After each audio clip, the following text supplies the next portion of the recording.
Hey guys, how's it going? Hope things are good with you. In this video, I'm going to talk to you about the proper way to construct a Jataka. Alright, what is a Jataka? Simple. A Jataka is your natal chart, the chart that shows the entirety of your life.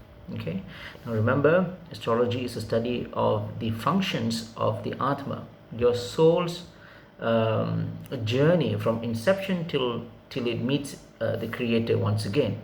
Okay, that is the essence of Vedic astrology. Okay, the rest are superficial. When would I get my visa? When would I get the right job? Would I go to a better place or whatnot? A million things to ask.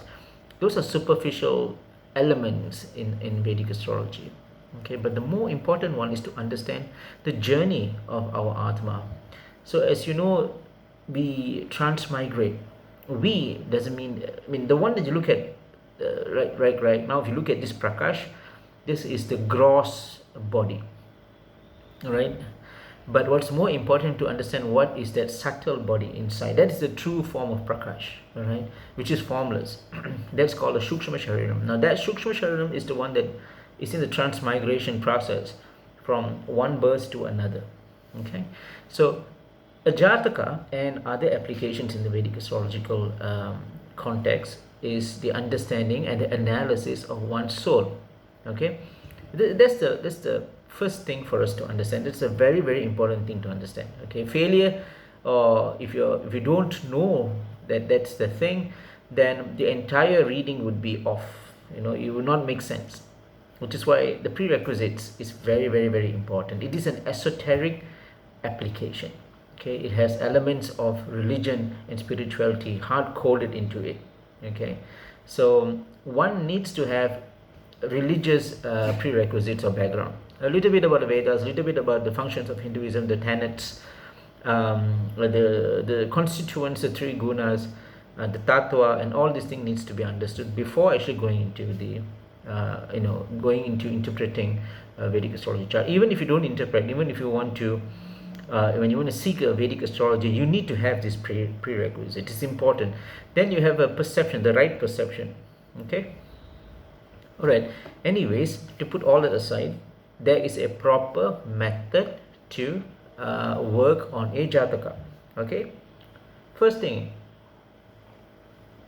is to break into 4 segments, the Chatur Anga, the 4 segments. Okay, this is how I got introduced by my guru years ago, and this is how I have been practicing. This is how I have been using to develop and as a methodology in creating a Jataka. Okay, 4 things you need to break. First is, of course, this is part of the framework of the Hindu tenet, the Dharma, Artha, Kama, Moksha houses. Now those are also integrated in the Vedic astrological text. Okay, the first thing is to break them into 4 quarters. Okay, so 159, the Trikona, also called as the Lakshmi Sthanam, is also called as the Dharma Trikona. Okay, the 159 is the house of Dharma. All right, now this house of Dharma shows the very basic, the very fundamental, the very core personality or requirement of being a human. Okay, from ethics, morality, disciplines, virtue, righteousness, your ability to respect another person, another human being, to protect the nature, the animals, all these things are prerequisites, which is why I always say the very core principles of a religion, okay, how a religion is formed is true.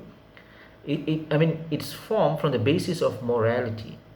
Okay, only with morality then we can be called ourselves as someone who is a believer in something, a religion. Okay, religion is formed if you don't have such things. If you cheat, covet, if you do all the vice activities, but you call yourself a religious person, it doesn't qualify at all. Okay, the basis, once again, the very basis of a religion is a person who has good qualities. Okay, as a human, a good conduct. Those are the one that will be shown in the 159 houses, Dharma houses, or also called as a Dharma Trikona. So that's the first part. Second part is the 2 6 10 houses. The 2 6 10 houses is the Artha houses, the economic progress in a person's life. Okay, how does he or she gets into this economic experience, whether rich or poor, whether enough or not, whether a person who is smart enough to be frugal in his or her decision, savings, earnings, incomes, investments, helping the poor, charity, whatever, anything to do with economic, like buying assets, investments, whatnot, shows in the Artha house. So Artha is as equal in all. So the Western concept that the money is evil and all that is counter. When you come to think about it, it's pretty much counterintuitive. And when you think about money in a religious context and spirituality context, we'll always shun money. Money is something bad, but it is written in our scriptures that Artha is a core component in one of the as part of the four tenets of Hinduism. Okay, so only with Artha we can do our responsibilities. Okay, we can have the ability to perform our responsibilities as a grahasta and all that, right? So the 2, 6, 10 houses will show the person's economic status and how he or she will experience in terms of monetary gains or losses, right? The third segment is the 3, 7, 11 houses. The 3, 7, 11 houses are the karma houses, houses of desires, both materialistic and spiritualistic desires. Okay, I do not wish to elaborate more, but those are core basic desires that one should experience in this life, in this birth, in this janma. The 3, 7, 11 houses, both spiritual desire and materialistic desires. The last are the moksha houses, right? The 4, 8, 12 houses. The 4, 8, 12 houses shows us now moksha. I'm not sure if I actually did I talk about it before. Probably I would have talked about the moksha houses, but the moksha houses are the one that will show that as a person, how are you in an alignment to attain moksha? All right, so let me just re-explain again. Okay, if I've done, I'm sorry to talk about this again and again, but for my satisfaction I'm going to tell you once again. So mukti is a state where when a person dies, we move from the gross body to the subtle body. Okay, from the human body to the spirit world.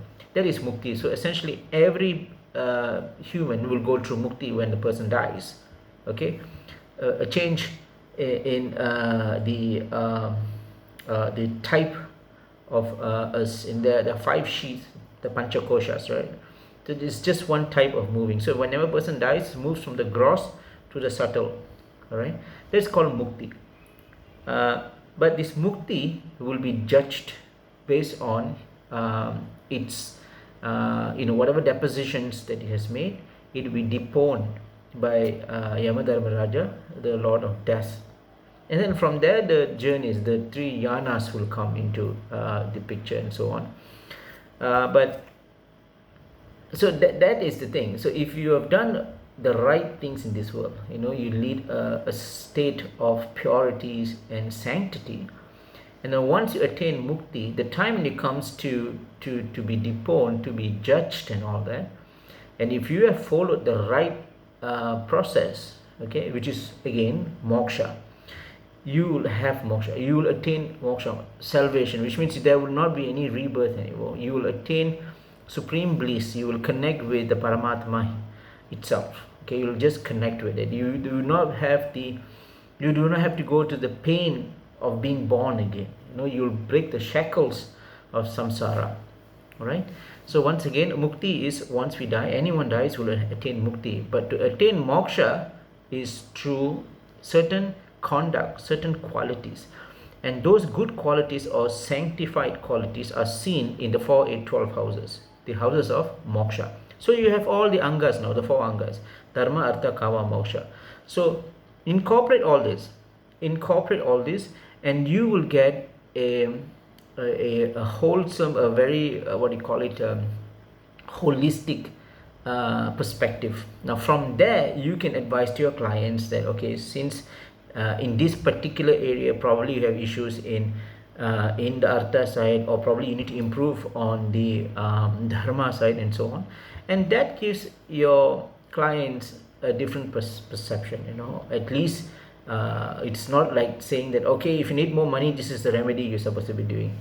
I mean, it is right to say, but then again, it's good to educate your clients, every now and then. So that's when they perform the remedies, they'll feel much more connection in that sense. So remember, this is my way of doing the Jataka. This is a very, the methodology used here is effective.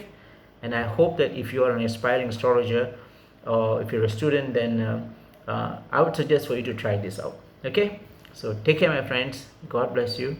Namaste.